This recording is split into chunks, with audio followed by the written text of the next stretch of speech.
Spain in the early 16th century was an empire of unprecedented power. A realm stretching from the Americas to Central Europe, ruled by a young emperor who inherited half the known world before his 20th birthday. This was also an era of magnificent transformation. Renaissance palaces rose alongside Moorish fortresses, and architects brought Italian grandeur to Spanish soil. Thanks to advanced AI analysis of 16th-century paintings, engravings, and architectural records, we can now recreate these scenes with remarkable accuracy. By studying actual period artwork and historical documents, we're able to show how Spain likely appeared during this golden age. The architecture, streets, people, and atmosphere of the time, allowing us to step back nearly 500 years and experience the empire as Spaniards once did. This is the magnificent view of Seville from the Guadalquivir River in the 1520s, the beating heart of Spain's empire and gateway to the New World. You're looking at the world's richest port, where silver from Peru and gold from Mexico flowed into European commerce. Dominating the skyline is La Giralda, the elegant minaret-turned bell tower, soaring 91 meters above the city, a stunning blend of Islamic architecture crowned with a Christian spire added in 1568. To the right, the sprawling shipyards of Las Atarazanas, with 17 massive warehouses where galleons are built, repaired, and loaded with goods destined for the Americas and beyond. The river teems with vessels of every description, merchant ships from Genoa, Portuguese caravels, and the great treasure fleets preparing for their transatlantic voyages. This was Spain's highway to infinite wealth, administering the monopoly on all trade with the Indies through the Casa de Contratación, established here in 1503. Notice the activity along the waterfront, mountains of cargo spread across the sand, exotic spices, silks from China, European manufactured goods, and most significantly, the human cargo of enslaved Africans. By the 1530s, Seville's population would surge past 100,000, making it one of the 3 largest cities in Europe. This view captures Spain at the dawn of its imperial supremacy, when Charles V's empire was so vast that the sun truly never set upon his dominions. This is the commanding view of the Alcazar of Toledo, perched on the highest point of Spain's ancient imperial city in the 1530s. You're standing at what had been the spiritual and political heart of Castile for centuries. Rising dramatically above the Tagus River, this fortress palace represents the raw power of the Spanish monarchy transformed into stone. What you see before you is Charles V's magnificent Renaissance renovation, overseen by the brilliant architect Alonso de Covarrubias beginning in 1537. The massive square structure, measuring 60 meters on each side and framed by 4 imposing corner towers, was rebuilt from a medieval fortress into a grand royal residence. Charles envisioned this as his primary Spanish palace, a statement of Habsburg authority visible for miles across the Castilian plains. Within these walls, history unfolded with dramatic intensity. In 1521, the conquistador Hernán Cortés was received here by Charles himself after conquering the Aztec Empire. Later, Francisco Pizarro would present the treasures of Peru within these very chambers. The arcaded central courtyard below, the monumental staircase designed by Francisco de Villalpando, every element proclaims this the residence of the most powerful ruler in Christendom. Notice Toledo's magnificent cathedral rising nearby, its Gothic spires reaching toward heaven. This city served as Charles V's de facto capital until 1561, the nerve center from which an empire spanning 4 continents was administered. The view captures a moment when Toledo stood at the absolute zenith of its influence, before the court's eventual move to Madrid would begin the city's long, slow decline. This is the extraordinary view of the Palace of Charles V within the Alhambra complex of Granada, begun in 1527 and representing one of the boldest architectural statements of the Renaissance. You're looking at a building that deliberately challenges everything around it, a massive square fortress of pure Italian design planted in the heart of the most exquisite Islamic palace in Europe. The palace was commissioned following Charles's honeymoon visit to Granada with his bride Isabella of Portugal in 1526. So captivated was the young emperor by the Alhambra that he ordered the construction of a new Renaissance palace, believing it would enhance rather than overshadow the Nasrid masterpieces. The architect Pedro Machuca, trained under Michelangelo in Rome, designed this revolutionary structure with its unprecedented circular courtyard enclosed within a perfect square, symbolizing, some say, the unity of heaven and earth. The lower colonnade features robust Doric columns of conglomerate stone, while the upper level displays elegant Ionic columns. The magnificent marble facades from Sierra Elvira showcase battle scenes from Charles's military campaigns, flanked by mythological figures and symbols of imperial power. Notice how dramatically it contrasts with the delicate arabesques and reflecting pools of the surrounding Nasrid palaces, Christianity triumphant over Islam, rendered in rusticated stone and classical pediments. Behind you rise the snow-capped peaks of the Sierra Nevada, providing a breathtaking backdrop to this meeting of civilizations. Though Charles never returned to Granada and the palace remained unfinished until the 20th century, this building stands as testament to the emperor's ambitions to create a permanent seat of power in the city that symbolized the final victory of the Reconquista, completed just 34 years before his visit. This is the bustling Plaza Mayor of Valladolid in the 1540s, considered the very first plaza of its kind in Spain and the model for every grand square that would follow, from Madrid to the New World. You're standing in a city that served periodically as Charles V's capital, the birthplace of his son Philip II in 1527, and the administrative center of Castile. The plaza before you, dating to the 13th century but reconstructed in the 1560s following the Great Fire of 1561, features elegant stone columns supporting wooden arcades, a design so influential it would be copied across the Spanish Empire. Merchants conduct business beneath the porticos, nobles parade in their finest attire, and the city's 60,000 inhabitants crowd the square for markets, festivities, and royal proclamations. Rising in the distance, the Cathedral of Our Lady of the Assumption, designed by the great Juan de Herrera beginning in the 1580s.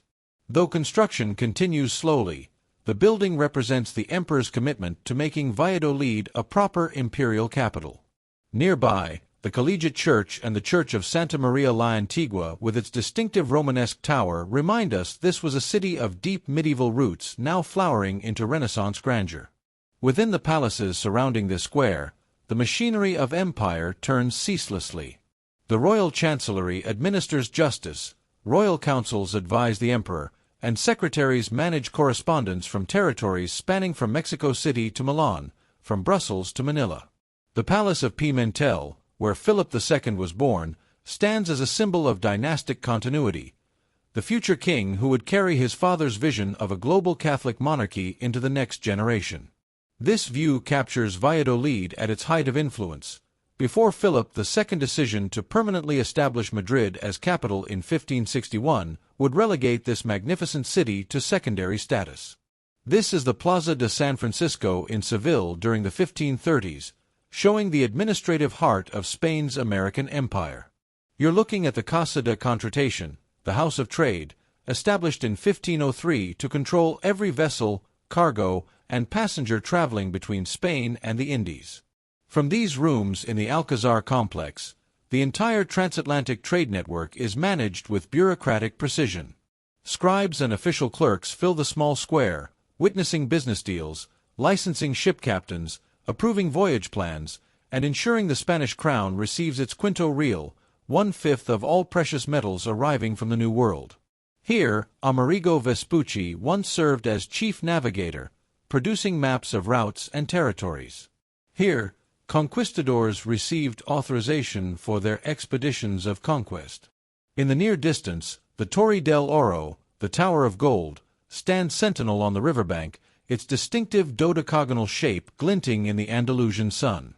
Built by the Almohads in the 13th century, it now serves as a customs house and watchtower, controlling access to the port. Beside it, the smaller Torre de la Plata, its sister tower, guards another entrance to the city. The square teems with international commerce, Genoese bankers negotiating loans, Flemish merchants purchasing silk, German financiers of the Fugger and Welser families managing capital for the American trade. Portuguese sailors, African slaves, Morisco craftsmen, and fortune seekers from every corner of Europe create a cosmopolitan atmosphere unmatched anywhere except perhaps Antwerp or Venice. This single institution transformed Seville from a regional city into Europe's financial powerhouse. The marble terrace around the cathedral serves as the city's informal stock exchange, where bankers licensed by both the municipality and Emperor Charles V conduct their business. This view shows the machinery of the first truly global economy, centered in this Andalusian city 50 miles from the sea. This is the sweeping panorama of Toledo in the 1540s, seen from across the Tagus River. You're gazing upon what contemporaries called the most noble, most loyal, most famous city in Spain, the temporary seat of supreme power under Charles V. The entire city rises upon a steep rocky outcrop, completely encircled by the river below, creating a natural fortress of legendary impregnability. Dominating the skyline, the massive Gothic cathedral begun in 1226, its construction continuing for centuries, represents the spiritual authority of Spain. The cathedral's archbishop carries the title Primate of all the Spains, making Toledo the religious capital regardless of where the king might choose to reside. Its treasury holds masterpieces by El Greco, whose haunting paintings of this very cityscape would later capture the mystical quality of light over these ancient stones. To the left, the reconstructed Alcazar towers over everything, its four corner spires marking it as the emperor's primary residence in Spain. Within its Renaissance halls, councils meet to govern an empire stretching from Vienna to Cuzco. Notice the city walls, originally founded in the 7th century by the Visigothic king Wamba and expanded by successive rulers, Roman, Moorish, and Christian, creating layers of fortification that tell Toledo's 2,000-year story. The narrow medieval streets below wind between tall, massive houses with huge iron-studded doors and windows opening onto sheltered inner patios, designed to provide relief from the extreme heat of Castilian summers and bitter cold of winter. This architectural adaptation made Toledo comfortable despite its exposed hilltop location. During this period, Toledo flourishes as never before. Its swordmakers produce the finest blades in Europe, renowned for 2 millennia. Its silk and tile industries rival those of Italy. The city becomes famous for religious tolerance, Christians, Jews, and Muslims coexisting and contributing to a cultural flowering that bridges medieval and Renaissance Spain. This view captures a city at the absolute peak of its glory, the urban heart of Charles V's vast domains. This is the remote monastery of Yuste in Extremadura, where our journey through Charles V's Spain concludes. In 1556, exhausted by 40 years of warfare, religious strife, and the impossible burden of ruling half the world, Charles made an unprecedented decision. He voluntarily abdicated his throne. What you see is the modest monastery, tucked into the hills of western Spain, where the most powerful man in Christendom chose to spend his final days. The emperor divided his realm between his son Philip II, who received Spain, the Netherlands, and the Americas, and his brother Ferdinand, who inherited the Holy Roman Empire. In his final public speech, Charles recounted his extraordinary life of travel: 10 journeys to the Low Countries, 9 to Germany, 7 to Spain, 7 to Italy, 4 to France, 2 to England, and 2 to North Africa. His last words as emperor: "My life has been one long journey." Charles arrived at Yuste in 1557, accompanied by his sisters Mary of Hungary and Eleanor of Austria. He lived in a simple apartment attached to the monastery church, surrounded by paintings by his favorite artist Titian and walls lined with clocks, symbols, historians believe, of his reign and his acute consciousness of time running out. Despite chronic gout and recurring epilepsy, he continued correspondence with Philip, offering advice on governing the empire he had built. In August 1558, Charles fell seriously ill with what modern diagnosis suggests was malaria. He died in the early hours of September 21, 1558, at age 58, clutching the same cross his beloved wife Isabella had held when she died 14 years earlier. His body would later be moved to the magnificent monastery palace of El Escorial, built by his son Philip as the eternal resting place of Spanish kings. History has left us thousands of remarkable paintings, engravings, and architectural wonders from the reign of Charles V, a period when Spain transformed from a collection of kingdoms into the world's first global superpower. From the bustling port of Seville to the strategic fortress of Toledo, from the Renaissance splendor of Granada to the administrative efficiency of Valladolid, these cities tell the story of an empire that stretched from the sunrise to the sunset. We've witnessed the places where conquistadors planned their expeditions, where treasure fleets unloaded the wealth of the New World, where Renaissance architecture first took root in Spanish soil, and where an emperor chose humility over power in his final days. This was the Spain of Hernán Cortés and Francisco Pizarro, of El Greco and Titian, of unprecedented wealth and equally unprecedented ambition. So tell us in the comments, which other historical era or city would you like to see brought back to life? Your choice could be featured in our next video. Thanks for watching, and we'll see you in the past.